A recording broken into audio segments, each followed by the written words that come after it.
ते ईव्हीएमचा व्हीव्हीपॅटचा आम्हाला अनुभव हा 2019ला आला. यावेळेस आदरणीय बबनरावजी पाचपुते साहेब यांची निवडणूक चालू होती आणि समोरील उमेदवारांनी ऑब्जेक्शन घेतलं होतं. त्यांना मतात थोडंसं फेरबदल वाटला होता आणि त्यावेळेस एक व्हीव्हीपॅट मोजायला घेतलं होतं. पण त्यात कसलाही बदल आला नाही. त्यामुळे मी ही प्रक्रिया जवळनं पाहिली आहे, कारण मी निवडणूक प्रतिनिधी होतो त्यावेळेस आणि मी आतमध्ये होतो पूर्ण वेळ. बराच वेळ आमचा निकाल हा महाराष्ट्रातला सगळ्यात शेवटचा निकाल त्यावेळेस श्रीगोंद्याचा लागला होता. तेव्हा मला अशी अडचण काही वाटत नाहीये. म्हणजे जर तशी अडचण असते तर ज्यावेळेस आमच्याकडे मागणी आता लोकसभेचा निकाल लागल्यानंतर ज्यावेळेस मतमोजणीची मागणी झाली किंवा व्हीव्हीपॅट मोजायची मागणी झाली ती त्यावेळेस आत्ताचे हेच महाविकास आघाडीचे जे नेते मंडळी आहेत त्यांनी चेष्टेवारी नेलं होतं की ज्यावेळेस अहिल्यानगरचा निकाल दक्षिणेचा असा लागलाय, मग जनतेचा कौल मान्य नाही का यांना.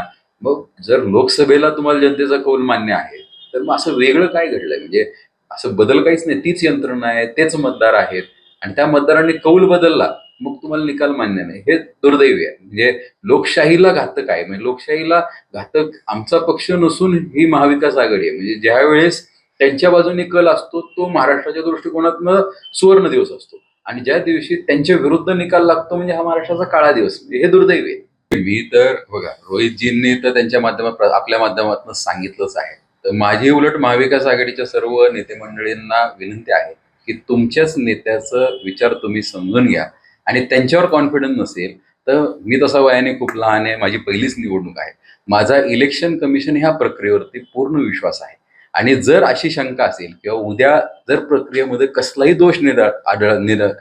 दोष समोर आला तर विक्रम पाचपुते 226 श्रीगोंदा विधानसभा मतदारसंघातील आमदार हा पहिला असेल की तो राजीनामा देऊन परत एकदा निवडणुकीला सामोरे जायला तयार असेल.